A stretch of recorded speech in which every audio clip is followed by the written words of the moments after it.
네, 안녕하십니까? 2024 카이스트 과학영재 교육 포럼에 참석해 주신 여러분, 진심으로 환영합니다. 저는 포럼의 사회를 맡은 카이스트 과학영재교육연구원 연구교수 홍세정입니다. 반갑습니다. 네, 이렇게 바쁘신 일정에도 불구하고 자리에 참석해 주셔서 정말 감사합니다. 2024 제1차 카이스트 과학영재교육 포럼은 과학영재교육 왜 해야 하나라는 주제로 시작하고자 합니다. 그럼 먼저 2024 카이스트 과학영재교육 포럼의 시작을 정현철 포럼 준비위원장님께서 열어주시겠습니다. 큰 박수 부탁드립니다. 네, 반갑습니다.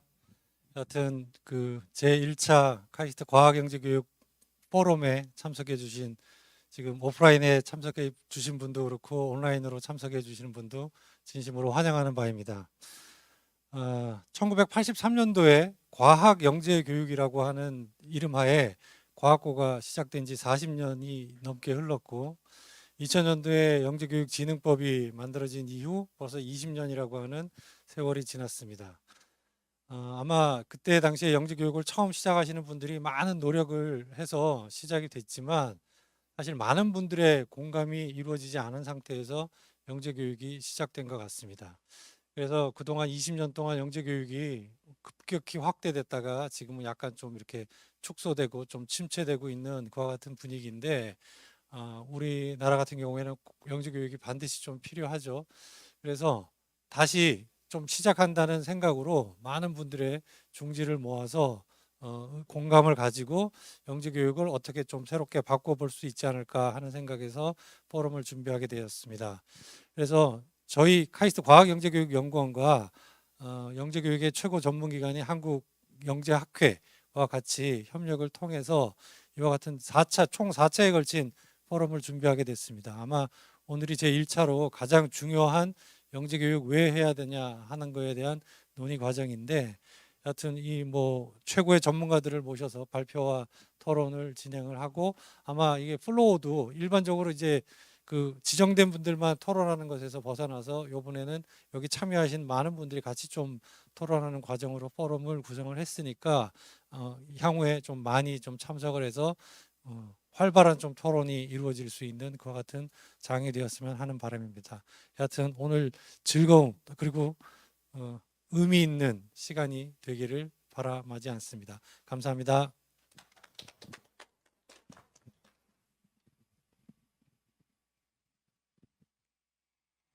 네, 말씀 감사합니다. 그럼 정현철 포럼 준비위원장님의 개사에 이어 카이스트 과학영재교육 포럼의 축사를 이광형 카이스트 총장님께서 영상을 통해 해주시겠습니다. 함께 화면을 보시겠습니다. 안녕하십니까. 카이스트 총장 이광영입니다. 오늘 카이스트 과학영재교육연구원이 주최하는 2024 카이스트 과학영재교육 포럼을 통해 인사드리게 되어 매우 기쁘게 생각합니다.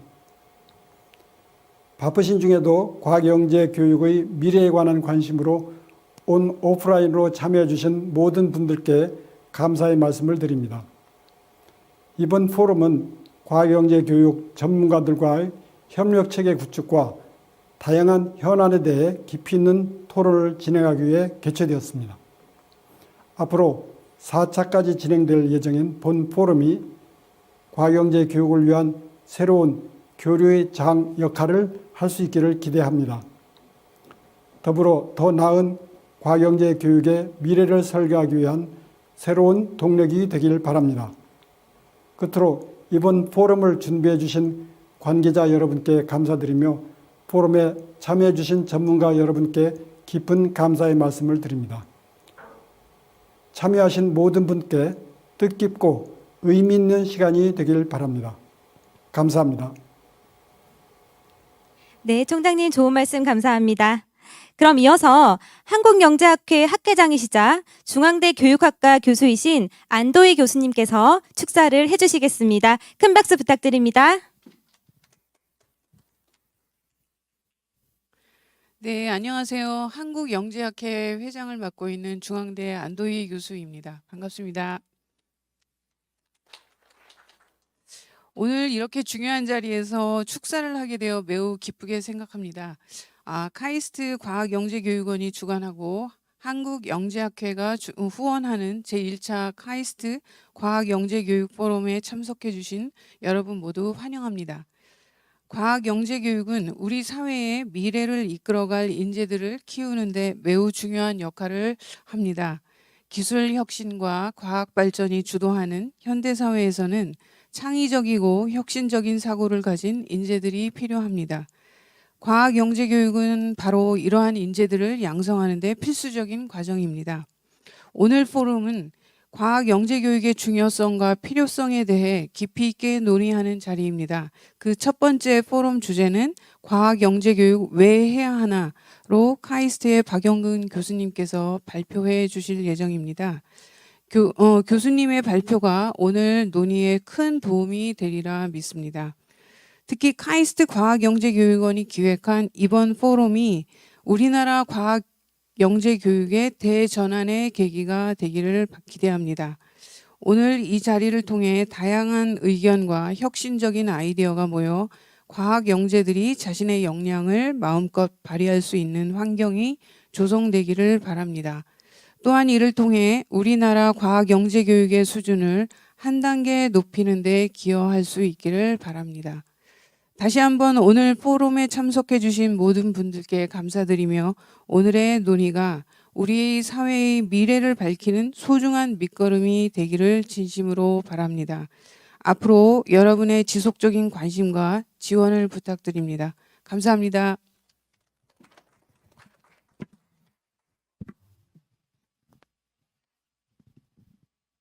네, 교수님 좋은 말씀 감사합니다.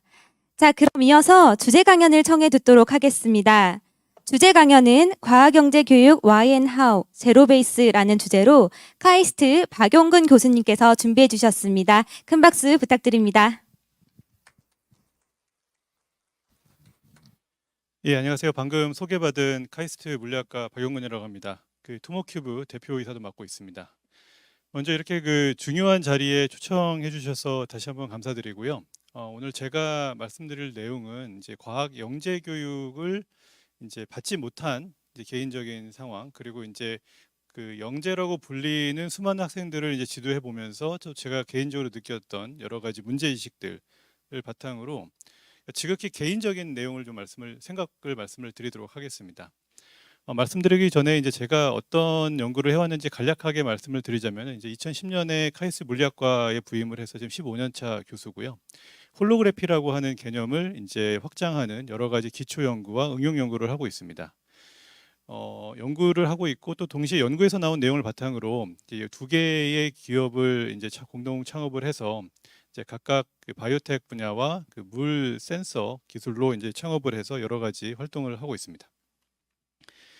본격적인 내용을 말씀드리기 전에 이제 두 가지를 먼저 말씀을 드리고 싶은데요. 이제 제가 말씀드릴 내용은 저는 이제 교육 전문가도 아니고 영재 교육을 이제 고민해본 사람도 아니기 때문에 굉장히 단편적인 말씀을 드릴 수밖에 없다라는 내용을 이제 먼저 말씀을 드리고요. 그리고 두 번째로는 이제 여러 이런 자리들이 참 중요한데 이제 그때 점잖게 좋은 이야기만 하고 상황이 바뀌는 거를 저는 바라지 않기 때문에 좀 듣기에 불편하실 내용이 있을 수도 있다라는 내용을 먼저 말씀을 드리겠습니다. 제가 느끼는 문제 의식입니다. 저도 이제 자녀가 둘이 있는데요. 첫째가 중학교 2학년이고 이제 둘째가 초등학교 2학년인데 자녀를 한국에서 키워보니까 대한민국 학생들이 너무너무 불쌍합니다. 제가 좀 일찍 자고 일찍 일어나는 편인데 10시면 자거든요. 제 아들은 그때까지 학원에서 공부를 하고 있어요. 12시에 집에 옵니다. 그리고 이제 제 아들과 비슷한 또래 학생들의 공부하는 양을 보면은 정말 헉소리 나올 정도로 이제 공부를 하는데 그게 과연 이 학생들의 미래에 도움이 될까? 아니면 그 학생 현재에 도움이 될까라는 이제 생각을 많이 하게 되고 또 한편으로는 공부가 좋아서 하는 학생들이 있을까라고 하면은 없을 것 같습니다. 현재도 행복하지 않고 이 학생들이 나중에 행복할까? 하면 저는 좀 아닐 것 같다라는 좀 그런 불편한 생각을 많이 하고 있고요. 그리고 이제 자녀들이 학교와 학원에서 어떤 테스트를 하나 이제 지켜보니까 실수 하나 안 하나 테스트입니다. 극도의 하나야만 실수를 받아도 이제 앞으로의 커리어가 망가지는 그런 상황. 여기 계신 분들 더 잘 아실 것 같습니다. 영재원이나 아니면 이제 좋은 고등학교에 진학하려면은 우가 하나 있으면 아예 지원 자격이 안 된다는 얘기를 저 얼마 전에 듣고 깜짝 놀랐거든요. 그러니까 그 내신 준비에 거의 학생들이 비정상적인 노력을 하는 것을 보고 좀 안타깝다는 생각을 많이 하고 있습니다. 그리고 또 이것도 안타까운 얘기인데 부모의 재력과 관심이 결국 자녀의 학업 성취도에 그냥 선형 비례하는 그런 상황을 저희는 이제 보고 있고요. 또 다른 관점에서는 그 뭐 잘 아시다시피 우리나라 저출산 때문에 국가 소멸이 될 수 있다라는 이야기도 되고 있고, 또 한편으로는 그 AI 개발 속도가 이제 AI 연구를 하고 있는 제가 보기에도 상상을 뛰어넘을 정도로 빠릅니다. 이게 오히려 기회가 될 수가 있는데, 우리가 이제 앞으로 그 다음 세대가 영속적으로 지금보다 더 좋은 삶을 살려면 어떤 고민을 해야 되느냐, 그러니까 이런 좀 문제 인식을 가지고 있습니다. 제 개인적인 사례를 좀 말씀드리겠습니다. 제가 뭐 얼마나 뭐 잘났나 이런 말씀을 드리려는 게 절대 아니고요. 이제 제가 경험한 지난 한 30년 동안의 학교 교육과 그리고 대학교 연구 교육 이제 경험을 통해서, 그러니까 일반적인 이제 공부를 소위 잘한다라는 사람들이 어떤 트랙을 밟아 오는지를 좀 말씀을 드리고자 하는데요. 그러니까 저 같은 경우에는 이제 부모님이 맞벌이를 하셨고 자녀 교육에 관심을 주실 만한 시간적 경제적인 여유가 없었습니다. 그래서 중고등학교 때 저는 이제 집에 오면 한 4-5시쯤 되는데 할 게 없으니까 그냥 농구공 하나 들고 가서 학교에서 운동하는 그런 게 유일한 낙이었고, 근데 기억을 떠올려 보니까 제 친구들은 이미 중학교 1학년 때부터, 제가 이제 여의도에서 학교를 다녔는데 그 강남 압구정에 이제 그런 소위 이런 영재고를 과학고였죠. 과학고를 준비하는 전문 그 학원 선생님들이 다 있었습니다. 그래서 그 부모님들이 단체로 통학 차량까지 다 배치를 해가지고 거의 매일 이제 그 왕복을 하는 삶을 살고 있었고, 그들만의 네트워크와 그들만의 리그가 있었는데 저는 이제 몰랐던 거죠. 대학교 와서 알았습니다. 그런 게 있었다라는 거를. 그 일반고에 진학을 했고요. 저도 이제 과학고 소식을 중3 때 들어서 가고 싶었어요. 과학고에 가고 싶었는데 원서를 선생님이 안 주시더라고요. 우, 양 이런 학생한테 원서가 아깝다 해서 안 주셨는데, 그래서 과학고 원서를 써보지도 못하고 이제 일반고에 진학을 했는데, 고1 말 때 이제 좀 나름 정신 차리는 그 상황이 생겼던 게 그 수능 날이었는데요. 이제 고3 선배들이 보는 수능이 어떤 건가 신문에 나오지 않습니까? 수능 다음 날에. 그걸 보니까 정말 한 문제도 못 풀겠더라고요. 그때 이제 정신이 좀 확 들면서, 야, 내가 이렇게 살다가는 먹고 살기가 힘들겠다. 우리 부모님이 뭐 재산이 많으신 것도 아니고, 내가 그 운동이나 뭐 연애 이렇게 쪽에 할 수 있는 것도 아니고, 나중에 뭐 하고 먹고 살지? 이렇게 갑갑하더라고요. 그래서 정말 제 밥그릇 하나 이렇게 그 몸 하나 건사하기 위해서 공부를 해야 되겠다라고 생각을 했고, 다행히 그 서울대에 입학을 했습니다. 수능 제도 덕분이었던 걸로 저는 이제 생각하고 있고, 제가 그 중고등학교 통틀어서 전교 1등을 딱 한 번 유일하게 해봤는데 그게 수능이었어요. 그리고 이제 내신 성적이 당연히 좋지 않았죠. 근데 그 당시에는 내신 반영 비율이 높지가 않았기 때문에 저 같은 학생들을 이제 그 기회를 줄 수 있는 그런 제도가 있었던 것 같아요. 지금 같은 상황에서는 저는 절대로 좋은 고등학교와 대학교에 진학할 수 없을 거라고 생각을 합니다. 이미 그 당시에 다른 친구들은 과학고에서 대학교 1, 2학년 과정을 다 마치고 있었습니다. 그 당시에. 대학교에 왔는데 이제 와서 방황을 했습니다. 뭐 여러 가지 이유가 있었겠지만 그 시험을 보고 나서 상당히 충격을 받았고요. 나름 그래도 이제 학교에 1등하고 왔는데 그 대학교 와서 전공시험 성적을 보니까 뭐 뒤에서 몇 등인 거예요. 나름 시험을 이제 열심히 공부를 했는데 상황을 보니까 이미 다른 학생들은 선행으로 다 끝내고 온 학생들이더라고요. 이런 생각을 했어요. 제가 감히 그 과학고 나온 학생들과 경쟁을 하면 안 되겠다. 그냥 나는 내 주제대로 살아야 되겠다라고 이제 생각을 이제 했었는데, 대학교 2학년 때 이제 전공 수업 듣다가 굉장히 수업을 잘 가르쳐 주신 그 교수님 수업을 듣고 이제 각성을 해서 한문이 이렇게 아름답구나, 굉장히 논리적으로 이렇게 체계적으로 설명이 되는구나라고 생각이 들었고, 공부를 하고 싶다, 잘하고 싶다라는 생각이 들었습니다. 그 당시에 이제 다른 친구들은 이미 부모님들이 또 커리어를 짜 주시더라고요.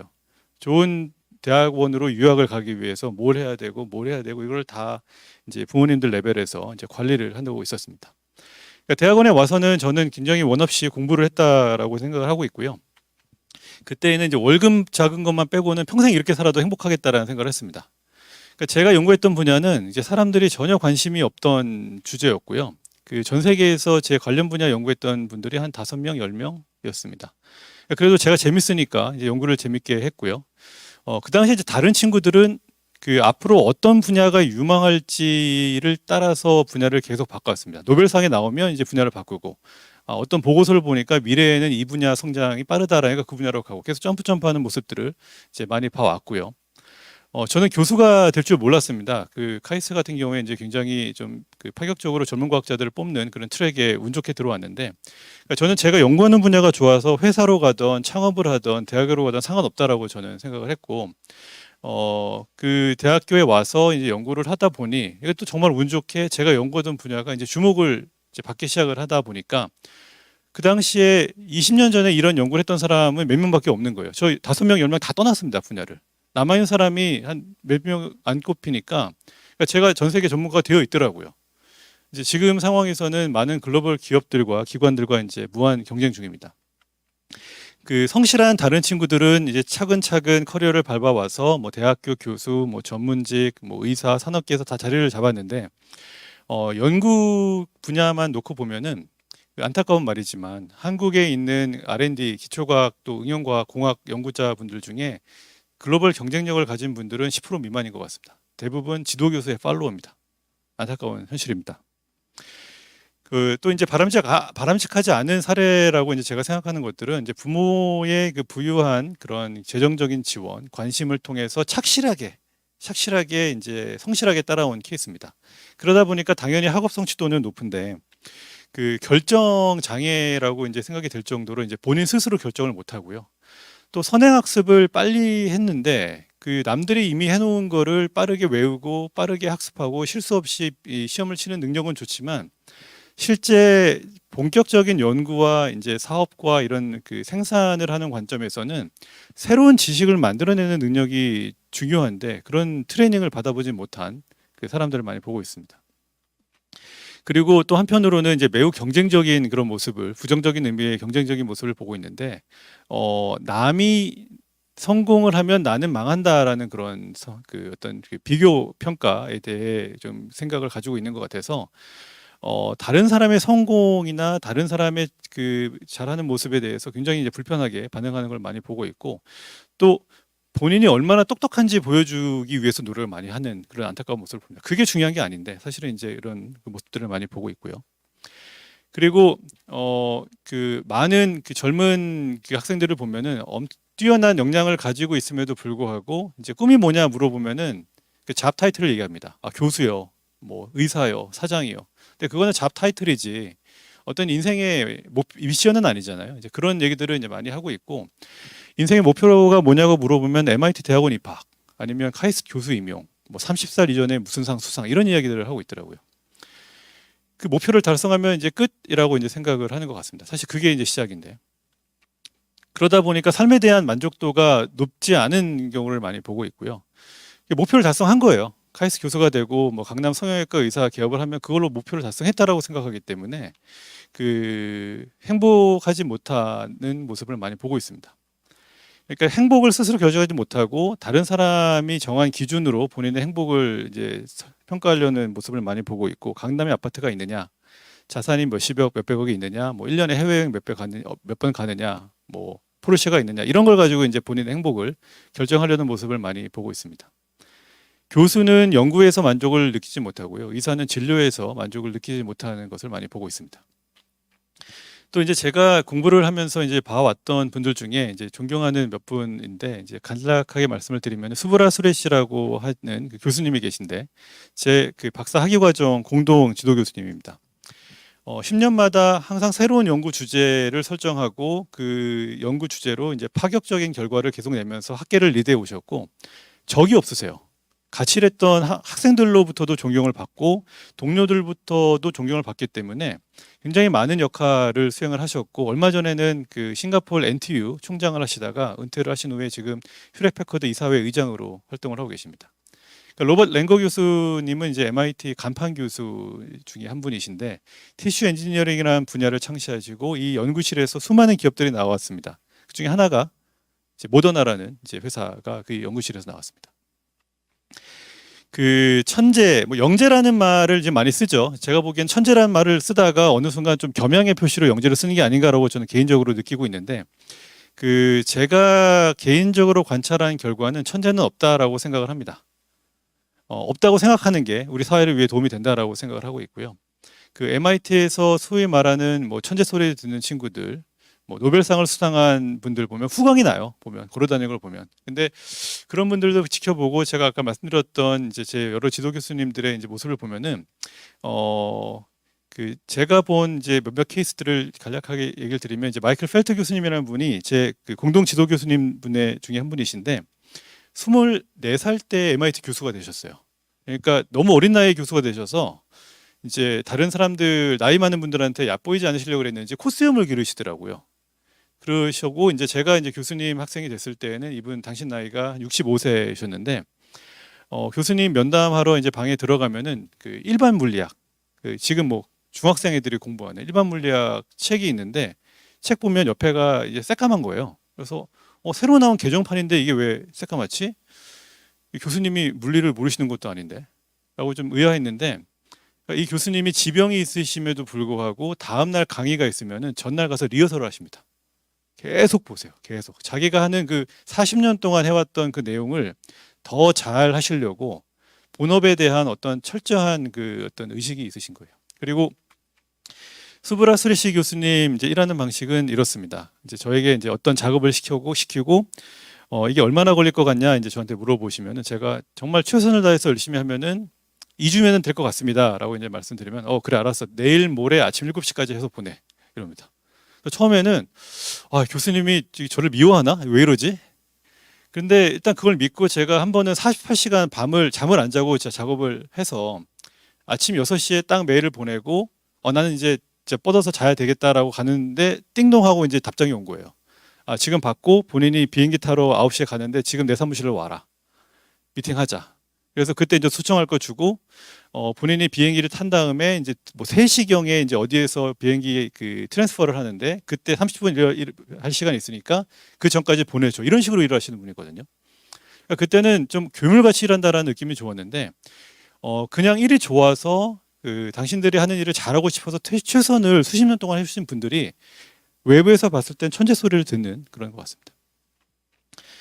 저는 평가할 수 없는 것은 평가해서는 안 된다라고 생각을 하는데요. 뭐 예를 들어서 IQ가 사실은 그 나이대에 얼마나 많은 지적 능력이 있는가 이건 노력하면 올라갈 수 있는 거라고 저는 보고 있고요. 그리고 선행이라는 것도 미리 배우는 거지 이 선행을 한다고 이게 천재나 영재를 평가할 수 있는가 저는 부정적이라고 생각을 합니다. 영재나 천재라는 거는 결국 결과론적인 평가가 되어야 된다라고 생각을 하고 제 개인적인 생각은 가장 활동이 왕성한 40대, 50대에 사회와 인류에 기여를 했느냐 못했느냐로 이제 천재와 영재를 나눠야 된다라고 생각을 합니다. 그리고 이렇게 하기 위해서는 가능성을 가진 많은 학생들에게 모두 기회를 열어주고 기회를 주어야 된다고 생각을 하고요. 초등학교 때부터 고등학교 때까지 실수를 한 번도 안 한 학생들이 나중에 정말 혁신적인 기여를 할 것인가? 아니면 그렇지 못했더라도 어떤 태도와 의욕을 가지고 뭔가 세상을 바꾸겠다라는 생각을 가진 사람이 실제로 기여를 할 것인가? 라는 질문을 좀 생각해 볼 수 있을 것 같습니다. 또 두 번째로는 잘못된 가치관을 학생들과 자녀들에게 주어서는 안 된다라고 생각을 합니다. 이런 얘기 많이 하시죠. 지금 너가 열심히 공부 안 하면 나중에 고생할 거야. 네, 그런 말보다는 너가 공부를 잘하면 그쪽으로 재능이 있는 거고 그러면 평생 공부를 열심히 해야 돼. 그리고 중고등학교 때 잠깐 고생하면 나중에 편해 라고 말할 게 아니고 좋아하는 일을 잘하려면 상당한 고생과 노력을 해야 돼 라는 말을 해야 될 것 같고요. 의대만 가면 글로벌 빅테크만 가면 돈을 많이 벌 거야 라는 말보다는 좋아하는 일을 잘하면 남을 도와줄 수 있어 라는 말을 좀 할 수 있어야 되겠다라는 생각도 있고 그러니까 인생은 돈을 벌기 위해 살아야 돼 라는 말보다는 당연히 행복해지려면 돈이 있어야죠. 필요 조건입니다. 하지만 삶의 의미는 행복의 의미는 일하는 것 자체 그리고 그 일이 남을 위해 도움이 된다는 것에 있어야 된다라고 저는 생각을 하고 또 이걸 자식 세대, 자녀 세대에 얘기를 해야 된다고 생각을 합니다. 금쪽이라는 말 있잖아요. 제가 인터넷에 그냥 랜덤으로 퍼온 거예요. 자녀의 문제는 금쪽이를 보면은 보통 금쪽이 문제인지 알았는데 지나고 보면은 부모 문제지 않습니까? 학교도 마찬가지 같습니다. 학교도 카이스트가 이제 좋은 점이자 또 부담을 느끼는 거는 카이스트 교수들이 느끼는 부담감은 뭐냐면 연구 실적이 안 나오면 교수 탓입니다. 뛰어난 학생들, 뛰어난 연구비, 뛰어난 시설이 있는데 실적이 안 나오면 본인 탓이거든요. 거기에 대한 프레셔가 있고 사실 그게 어떻게 보면은 좀 건설적인 이제 그 긍정적인 상황인 것이죠. 저희는 영재 교육에 대한 이제 말씀을 나누고 있는데 이게 뭐 개인 사비로 영재 교육을 한다라 그러면 그걸 누가 뭐라 그러겠습니까? 근데 저희가 얘기하는 거는 이제 국가 세금, 그 모든 국민들이 그 피땀 흘려 번 돈 중에 이제 소중하게 사용될 세금을 투입하는 영재 교육 이야기를 하고 있는 건데 저는 그러면은 질문이 고등교육으로서의 영재 교육의 목표는 무엇이 되는가라고 바꿔야 될 것 같고 결론은 제가 생각하는 결론은 국가의 발전과 개인의 행복 추구라고 생각을 합니다. 세금이 들어갔기 때문에 국가의 발전을 뺄 수 없다라고 생각을 하고 있고요. 그렇기 때문에 국가 영재 교육은 공공이익에 부합해야 된다. 그리고 제가 생각하는 판단 기준은 영재 교육을 받은 인재들이 20년 뒤에 국가의 경제적, 사회적으로 기여를 해야 된다라고 생각을 합니다. 하지만 동시에 이제 개인의 행복도 추구를 해야 되는데요. 영재 교육을 받은 학생들이 현재와 미래에 행복해야 됩니다.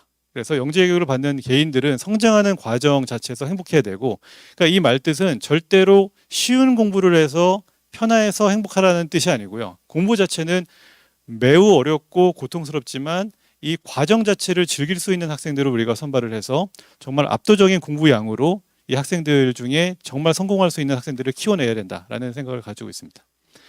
새로운 것을 배우고 알아간다라는 즐거움, 그리고 본인이 열심히 하고 열심히 하는 이런 활동들이 궁극적으로 세상에 기여할 수 있다는 이타심에서 개인의 행복을 추구할 수 있다라고 이제 저는 생각을 합니다. 이제 그 앞으로 미래에 관련된 이야기를 한 5분 정도 또 말씀을 드릴 텐데요. 뭐 지금 세상의 발전 속도와 변화 속도가 이제 가속을 계속하고 있는 것 같은데, 그 제가 이제 중요하게 생각하는 몇 가지 내용만 먼저 공유를 드리겠습니다. 그 케인스라는 분이 있습니다. 굉장히 유명한 이제 거시 경제학과 경제학자이신데 이분이 그 에세이를 하나 쓰셨습니다. 1935년도였던 것 같은데 이 에세이의 제목은 미래의 손주 세대들을 위한 경제적 가능성입니다. 여기는 어떤 얘기가 나오냐면은 그 과거의 100년 추세를 봤을 때 앞으로 100년은 1인당 생산성이 지금으로부터 100년 전 대비 8배 증가할 것이다. 그 이유는 자본의 축적과 기술의 축적이다. 그렇게 되면은 생산성이 늘어서 우리의 자식 세대는 그러니까 지금이죠. 2030년 기준으로 이제 얘기를 하고 있는데 주간 15시간만 노동을 하면 될 것이다 라는 얘기를 합니다. 그 당시에는 1930년대에는 막 7살, 8살짜리 애들도 데리고 공부했던 시절이에요. 이런 예측을 했습니다. 그리고 경제적인 문제는 해결되고 관심이 즐거움과 아름다움에 집중하게 될 것, 그리고 화폐를 소유물로 생각하는 게 아니고 아름다운 것, 선한 것에 사람들이 주목하게 될 것이다 라는 얘기를 했는데 이분의 예측이 맞았나 틀렸나 보면은 지금 맞는 방향으로 가고 있습니다. 이 트렌드로 가고 있어요. 2035년이 되면은 주당 15시간 될 것이고 제 생각에는 조만간 주 4일째 할 것이라고 생각을 합니다. 그 다음에 두 번째 큰 변화는 AI죠. 여기 대해서는 뭐 제가 설명드리지 않아도 이미 다 잘 알고 계실 것 같은데 지금 화면에 나와 있는 거는 그 인간의 여러 가지 능력 중에 AI가 대체하고 있는 내용들 중에 특히 언어에 관련된 그 라지 랭귀지 모델이라고 그러죠. 챗GPT-4가 나오면서 거의 평균 인간의 능력을 추월했다라는 내용입니다. 그런데 이 자료가 나왔을 때에는 왼쪽에 있는 시각과 오른쪽에 있는 그 운동에 관련된 내용은 빠져 있는데 이게 자료가 나온 지 몇 달 만에 이미 다 채워지고 있습니다. 이번 주였나요? 이번 주 월요일 날 밤에 챗GPT 4.5가 발표가 됐는데 더 이상 챗GPT에 이제 타이핑을 안 해도 되고요. 그 음성으로 명령을 내리고 음성으로 받을 수가 있습니다. 5년 전인가 나왔던 그 허라는 영화가 이미 현실화가 됐고 이 얘기는 그 더 이상 그 랭귀지뿐만이 아니라 어떤 오디오 시그널도 AI가 받아들이고 생성할 수 있게 됐다는 얘기고요. 오른쪽은 이제 테슬라가 만들고 있는 로봇입니다. AI가 로봇이 결합이 되면은 이제 인간이 할 수 있는 대부분의 일을 인간보다 잘할 수 있을 거라고 생각합니다. 그런 트렌드는 이미 많은 경제학자들이 예측을 했고 그 특이점이라고 하는 게 지금 몇 년 안 남은 것 같습니다. 어쩌면 지났을 수도 모르겠습니다. 그러면은 이제 이런 그 변화 속에서 우리의 그 자식 세대들은 어떠한 교육을 받아야 하는가, 어떠한 변화에 노출될 것인가라고 이제 질문을 던져볼 수가 있는데요. 그 제가 생각하는 그 미래에는 지금 공부하는 학생들은 평생 한 번 이상의 창업을 할 것이다라고 생각을 합니다. 그렇게 되면은 그 연구를 하던 기업에서 일을 하던 문제를 정의하는 능력이 문제를 푸는 능력보다 중요하게 될 것이고, 지금은 고등교육을 받은 후에 대기업에 한번 들어가서 은퇴 때까지 상사시키는 문제만 하죠. 롤이 정해져 있습니다. 그리고 책임이 정해져 있습니다. 하지만 앞으로는 이런 것들이 굉장히 빠른 사이클로 변화가 될 것이고, 반드시 한 번 이상의 창업을 하는 시대가 올 것이라고 생각을 합니다. 그러다 보면 교육의 초점이 이제 지식을 얼마나 잘 외워서 시험에 실수하지 않느냐, 이거는 오히려 반대로 가는 거고요. 그 새로운 문제를 정의할 수 있는가, 새로운 문제를 창의적으로 만들어낼 수 있는가, 이런 질문이 더 우리가 해야 될 질문이라고 생각합니다. 그리고 영재교육에서 어떤 학생들을 선발할 것인가라고도 이제 생각을 해봤는데, 사실 이 부분은 저보다는 여기 계신 위원님들이 더 잘 알고 계실 것 같아서 제가 가지고 있는 한두 가지 생각만 말씀을 드리겠습니다. 영재 선발과 교육과 관련돼서는 절대로 그 부모와 사교육이 개입할 수 없도록 막아야 됩니다. 그 강남 부모들이 역차별이라고 느낄 수 있을 정도의 그 공정한 평가가 돼야만 이제 가능성을 가지고 있는 학생들이 기회를 얻을 것이라고 생각을 하고요. 모든 평가는 현장에서 이루어져야 된다고 생각합니다. 근데 이 부분은 지난 몇 년 동안 많이 개선이 된 것 같습니다. 한 4, 5년 전에는 수행평가를 집으로 들고 와서 부모들이 해주는 경우가 많았는데, 지금 이런 부분들은 상당히 많이 개선된 걸로 파악하고 있고요. 그리고 이제 영재교육원이라 그러면은 선행을 많이 했느냐라는 것보다는 성장하고자 하는 의지가 있는 학생들을 선발을 해서 이 과정을 쉽지 않게 만들어서 정말 끝까지 갈 학생들을 관리를 하고, 중간에 그 과정을 못 견디는 학생들은 계속 내보내고 또 다음 기회를 줄 수도 있고 하는 과정이 있지 않을까 생각을 합니다. 그리고 이제 공부라는 게 이제 제가 생각하는 거는 그 양방향 과정이거든요. 근데 많은 경우에는 바깥에 있는 지식을 내가 얼마나 잘 이해했느냐, 이 한 방향만 생각을 합니다. 공부했다라는 걸 이해했다 해서 끝내버리는데 사실 그건 절반이거든요. 이해한 다음에 그걸 본인만의 랭귀지로, 본인만의 그 경험으로 새로운 거를 만들어내야 이제 그게 공부가 끝난다라고 생각을 하는데, 이런 과정을 저희는 배우지 않고 이런 과정으로 평가하지 않는 그런 문제가 있는 것 같습니다. 그럼 이제 무엇을 가르칠 것인가 하는 건데, 지금 영재원에서 하는 많은 교육들이 어쩔 수 없는 현실적인 문제로 중학생이라 그러면 고등학교 과정, 고등학생이라 그러면 대학교 과정을 가르치는 문제 상황이 일반적인 것 같습니다. 근데 이거를 이제 현대 교육 상황으로 비유를 해보면은 이제 운동이라고 생각을 해볼게요. 이제 모든 사람들이 이제 운동을 해야 되는 나라인데, 본인이 농구를 좋아하는지 축구를 좋아하는지 모르는 상황에서, 또 심지어는 세상에 어떤 종류의 운동이 있는지도 모르는 상황에서 초등학교 2학년 때부터 너는 농구 자유투반의 학원에 들어가야 돼. 그래서 하루에 4시간씩 자유투 연습을 해야 돼. 시험을 볼 거야. 시험을 보는데 20개를 던져서 한 번이라도 탈락하면 너는 농구 영재학교에 들어갈 수가 없어. 더 이상 기회가 주어지지 않아. 이런 상황이라고 저는 느끼고 있거든요. 이거를 개선을 하자면은 학생들한테 농구공 한번 던져주고 간단한 룰만 알려주고, 아니면 그냥 NBA 경기 한번 틀어주는 거예요. 해봐라, 너희들이 놀아봐라. 그리고 마음에 들면은 너는 그럼 농구가 좋으면 그러면 이거를 더 잘하기 위해서 거꾸로 기초부터 다시 한번 해보자. 드리블 연습해보고 자유투 연습해보고 체력 길러보자. 이런 식으로 가야 되지 않나라고 생각을 합니다. 방금 말씀드렸던 거에 이제 뭐 반복인데요. 단순 선행학습은 절대로 도움이 안 됩니다. 대학생 때 몇 개월 동안 선행으로 공부하는 내용들이요, 연구를 시작하면 일주일 안에 배워야 돼요. 미리 배우는 건 전혀 의미가 없습니다. 오히려 그 성향이 비슷한 그 친구들과 협업을 하면서 어떻게 그 조직을 관리하고 어떻게 서로 다른 정보들을 사람들로부터 배우는가, 이런 내용들을 학습하는 게 더 중요하지 않은가라고 생각을 하기도 합니다. 이제 여러 가지 평가 방법이 있을 텐데, 이제 오랄 테스트가 이제 제가 선호하는 방식인데, 제가 운영하는 수업은 한 20명 정도 이내로 수업 학생들을 관리한 다음에 제 방에 한 명 한 명씩 불러서 질문을 합니다. 어떤 개념에 대해서 물어보고 제가 계속 스무고개 하듯이 물어보면은 한 5번 안에 지식의 바닥이 드러나요. 그래서 그 학생을 뭐 곤란하게 하려는 목적이 아니고, 본인의 말로 설명하다 보면은 내가 아는 부분과 모르는 부분을 구분할 수 있게 됩니다.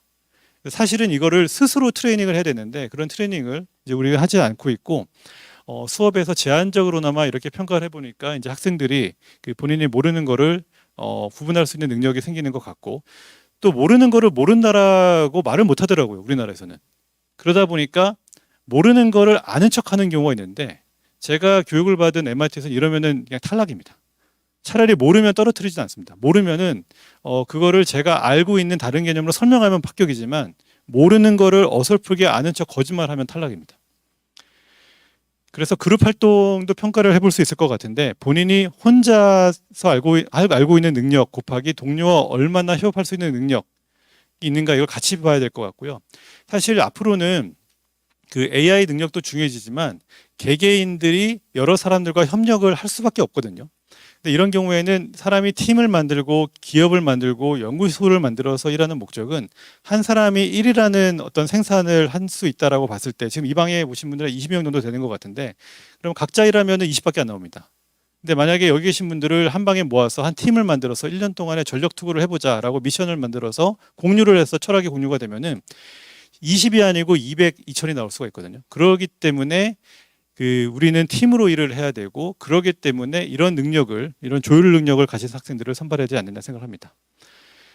몇 가지 이제 마지막 마무리하는 관점에서 말씀을 드리자면 이제 알려지지 않은 사실들이 몇 개가 있는데요. 아인슈타인이 이런 세 가지 연구로 노벨상까지 받고 유명하지만 사실 주목받지 못한 논문들이 200개가 넘습니다. 그리고 에디슨 같은 경우에는 여러 가지 발명을 한 위대한 발명자이신데 동시에 주목받지 못한 특허가 1000개가 넘어요. 그래서 이런 천재라고 불리는 분들의 어떤 생산성이나 지적 능력이 일반인들과 아니 이분들의 문제 해결 방식은 논리는 일반인들과 다르지 않다.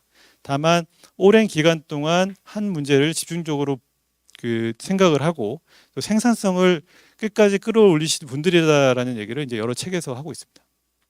제가 좋아하는 얘기인데요. 영재 선발과 관련이 있을 것 같아서 한번 들고 와봤습니다. 인터넷 다 하시잖아요. 혹시 여기 계신 분들 중에 인터넷 익스플로러랑 또는 새로 나온 엣지 쓰시는 분 손 들어보시겠어요? 아니면 나는 크롬을 쓰신다. 나는 파이어폭스를 쓰신다. 나는 사파리를 쓴다. 예, 이거를 어떤 진화 경제학자들이 테스트를 해봤다고 합니다. 어느 기업에서 직원들 상대로 조사를 했어요. 어떤 브라우저를 쓰는 것과 실제 그 사람의 업무 생산성과 상관관계를 봤더니 상관관계가 유의미하게 있다고 그래요. 크롬과 파이어폭스를 쓰는 분들이 인터넷 익스플로러랑 사파리를 쓰는 분들보다 생산성이 10%가 높다고 합니다. 근데 재밌는 거는 그 회사뿐만이 아니라 다른 회사에서도 마찬가지예요. 사람들이 신기한 거죠. 생산성 이 상관관계가 뭐지? 인과관계인가? 어떤 상관관계인가? 그래서 가설을 해본 게 파이어폭스나 크롬을 쓰는 분들은 뭔가 타자 속도가 빠르거나 인터넷에 대한 어떤 IT 지식이 많아서 그런 거 아닌가? 아닙니다. 상관관계 없습니다. 나중에 밝혀진 결론을 말씀드리면은 파이어폭스와 크롬의 공통점이 뭔지 아세요? 기본 브라우저가 아니에요. 저거는 본인이 깔아야 됩니다. 왜 기본 익스플로러 잘 쓰는데 왜 깝니까? 내 일을 더 잘하기 위해서 찾아보고 시도를 하는 거예요. 새로운 시도를. 그런 사람들이 조직에서 생산성이 높은 이유가 새로운 문제를 항상 새로운 방식으로 접근하려고 그러고 주어진 문제를 나의 관점에서 접근하려고 그러는 그런 방식의 태도의 차이자라고 얘기를 합니다. 제가 생각하는 성과는 능력 곱하기 노력 곱하기 태도라고 생각을 하는데 예를 하나 들면 초중고 시절에 선행학습을 열심히 해서 학업 성적이 좋아요. 근데 대학교 이후에 노력을 열심히 하지 않고 삶의 태도가 비관적입니다. 하나를 10점, 1점씩 생각을 하면은 90%, 30%, 30%가 되겠죠. 8%밖에 안 나옵니다. 그런데 초중고등에서의 학습 능력은 보통인데 초중고부터 40, 50대까지 일관적으로 성실하게 살았고 그리고 삶의 태도가 항상 적극적이고 새로운 방식을 도입하려는 노력을 게을리하지 않았어요. 긍정적이세요. 이런 경우에는 50%, 90%, 90%하면 40%입니다. 더 중요한 거는 태도가 노력과 능력을 바꿀 수가 있어요. 나의 태도가 바뀌면 내가 노력하는 양이 바뀌고 노력하는 양이 바뀌면 당연히 이 능력에 대한 능력치도 올라가게 됩니다. 그래서 처음에는 능력이 50이었는데 태도가 90이 유지가 되면은 능력도 80%까지 올라갈 수 있을 거라고 저는 생각을 합니다. 그러니까 결국은 태도이고 이 태도라는 게 영재교육과 연결을 시키면은 항상 새로운 시도를 하려는 학생, 거기에 따르는 실패를 두려워하지 않는 학생, 그리고 긍정적인 태도로 항상 본인의 멘탈과 주변인들을 배려할 수 있는 사람들을 우리가 선발해야 되지 않느냐라는 생각을 이제 가지고 있고요. 이 말을 마지막으로 정리하도록 하겠습니다. 들어주셔서 감사합니다.